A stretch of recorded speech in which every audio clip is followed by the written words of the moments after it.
Hola amigos y amigas, soy Genaro Villanueva Ávila y les saludo desde La Paz, Baja California Sur. Y soy aficionado a la historia de México y a la historia universal. Y he escrito algunos artículos que quiero compartir con ustedes.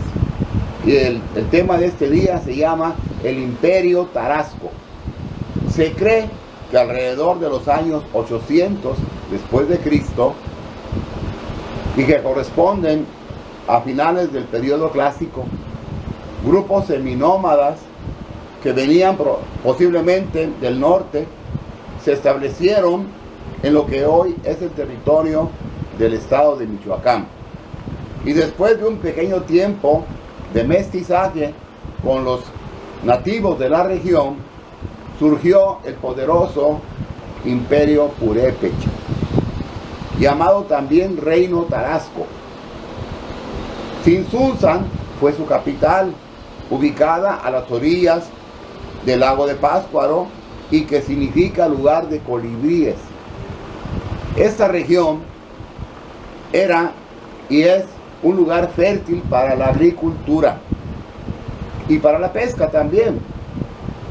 Cultivaron maíz, frijol, calabazas, chiles, algodón y el maguey.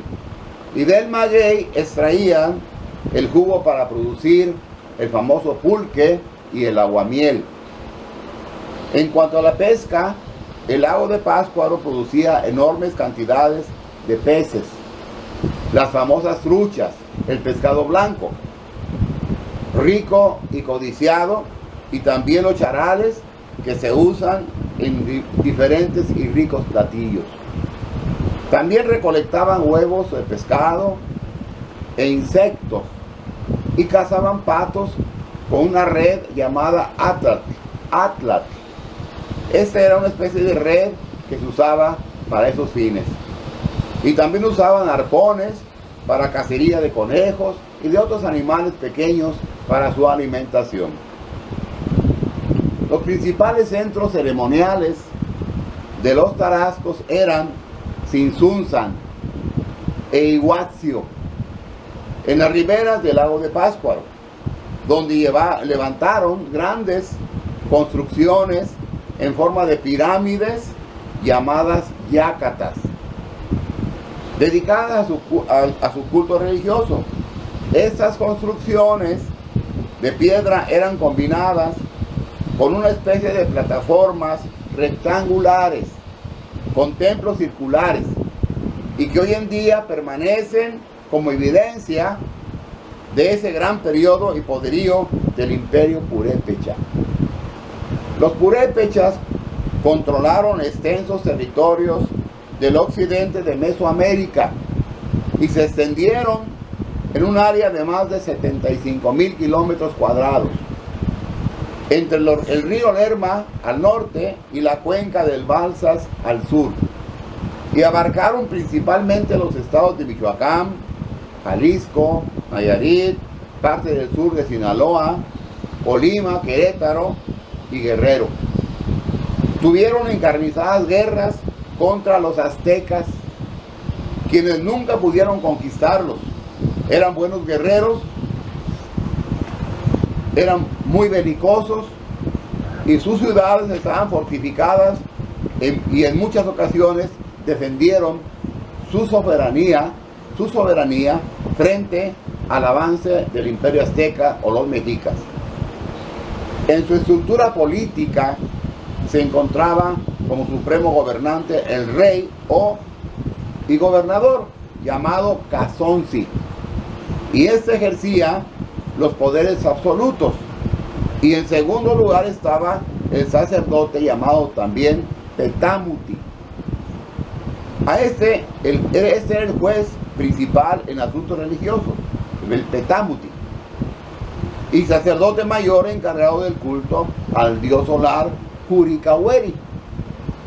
Había un gran consejo formado por un gobernador general y un capitán general de los ejércitos, y luego le seguía la nobleza local y los gobernadores de las ciudades y de las comarcas.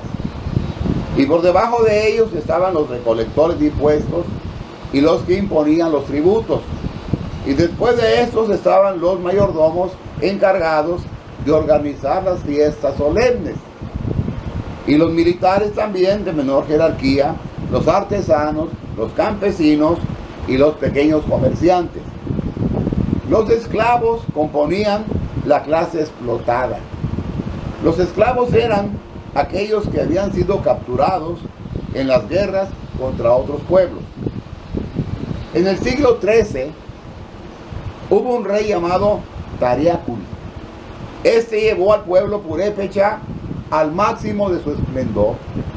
Logró unificar el reino, construyó ciudades fortificadas, sometió a otros pueblos vecinos que eran sus acérrimos enemigos, promovió el intercambio comercial con otros pueblos y naciones vecinas, dio auge y promovió las artesanías entre su pueblo como medio de desarrollo y sustento para las familias. Los purépechas sobresalieron en la metalurgia, el oro, la plata y el cobre. Llegaron a ser grandes artesanos en estos metales. Pues sabemos que cuando llegaron los españoles, ellos codiciaron y se llevaron grandes tesoros en oro, en plata y en otras piedras preciosas, las cuales enviaron a España para enriquecer la corona española. Pues no olvidemos el caso de Nuño de Guzmán, que fue presidente de la Real Audiencia Española y que torturó y martirizó al rey Tarasco Calzóncin, despojándole de todos sus tesoros y dándole una muerte terrible y cruel. Estos hechos sucedieron en los años de 1529 y 1530. Antes de la conquista española, el reino Tarasco o Purépecha gozaba de grandes tesoros, tanto en lo físico como en los recursos naturales, que es el maravilloso estado de Michoacán y sus alrededores.